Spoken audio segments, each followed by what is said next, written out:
Hello friends, it's me. Today we're gonna be watching some parkour.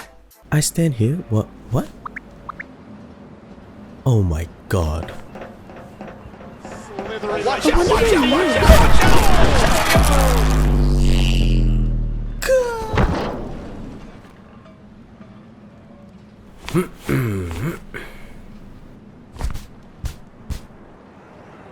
If you like that dropkick, then you'll love Dying Light.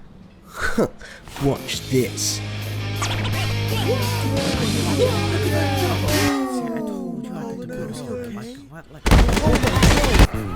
Dying Light is an open-world zombie survival game in which you play a forgettable storyline about a man working for the government, find out government no good for the people, and decides to rebel and fight for the people instead.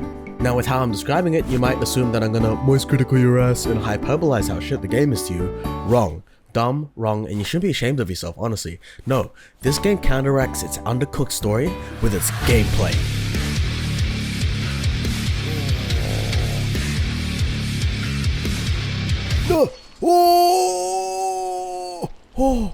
Oh no.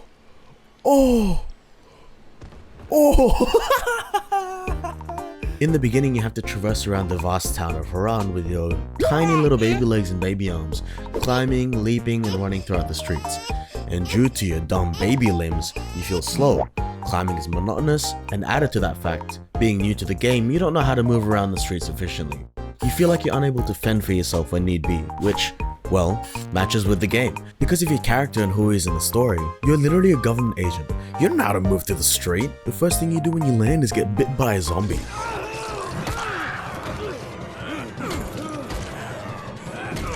Over time though, through upgrading your movement abilities, you learn how to do things like slide, vault over enemies, and all that type of stuff. That, as well as your movement and general ability to do things, just becomes a lot faster. Combining this with your inevitable street knowledge that you'll gain traversing the town, and you'll become a parkour god.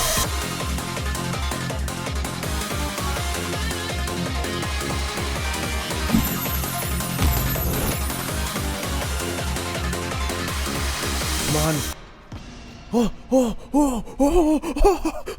I'm the parkour king. You hear that, world? Huh? Why is there an X there? All in all, the parkour really enhances traversal throughout the streets of I guess this is a perfect opportunity to give a demonstration on the combat. Okay, calm down.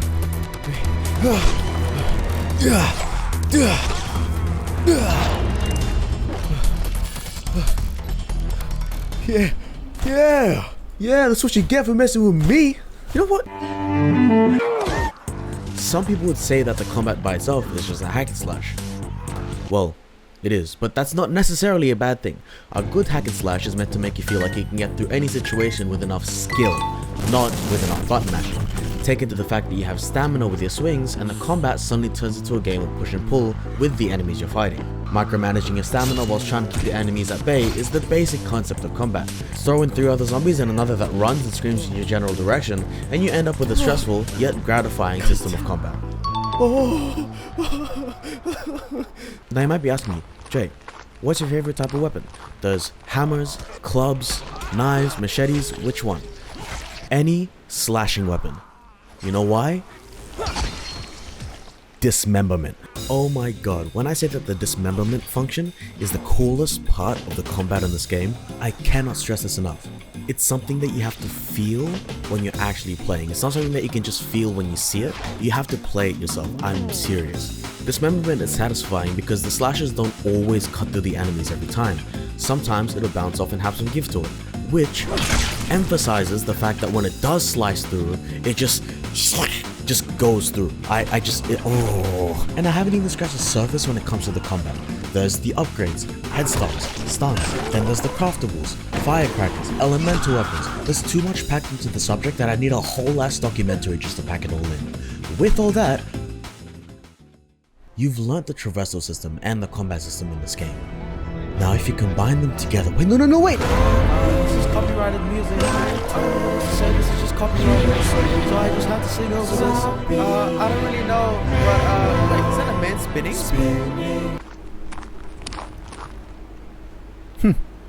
Not bad.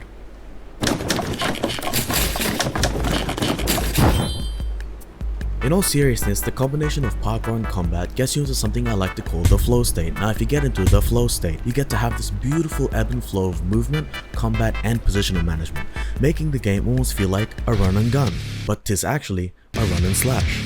Now if you want me to keep talking about this, too bad, because we're going to talk about the zombies. Oh, get wrecked, kid. Now there's a vast array of zombies in this game. There's the normal infected that we call biters, which act the way you assume zombies act. Slow, dumb, slow. Basically, you only really get caught by these things if you've never touched a keyboard and mouse. This is a lie. You see, biters have this hidden ultimate ability called I'm gonna Ferreira in your general direction of jutsu, where for some fucking reason, you can demolish a whole horde of biters, right? And then the last one decides to just activate said jutsu, and then suddenly, you're their bitch.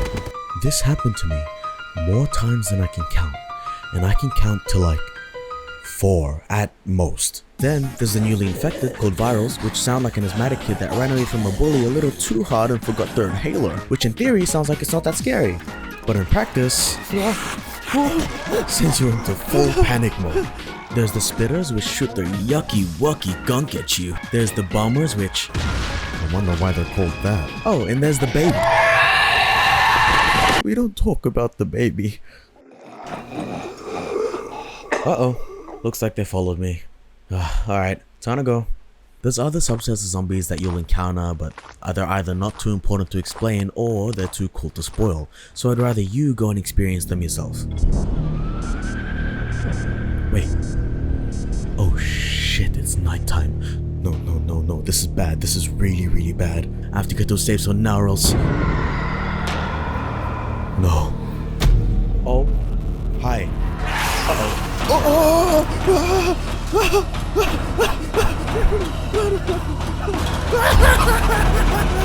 Please, sorry, I'm sorry.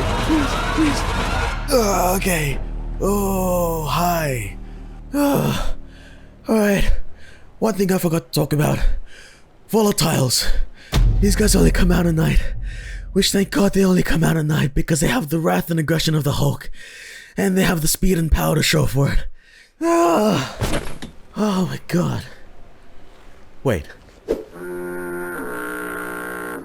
Is that the storyline?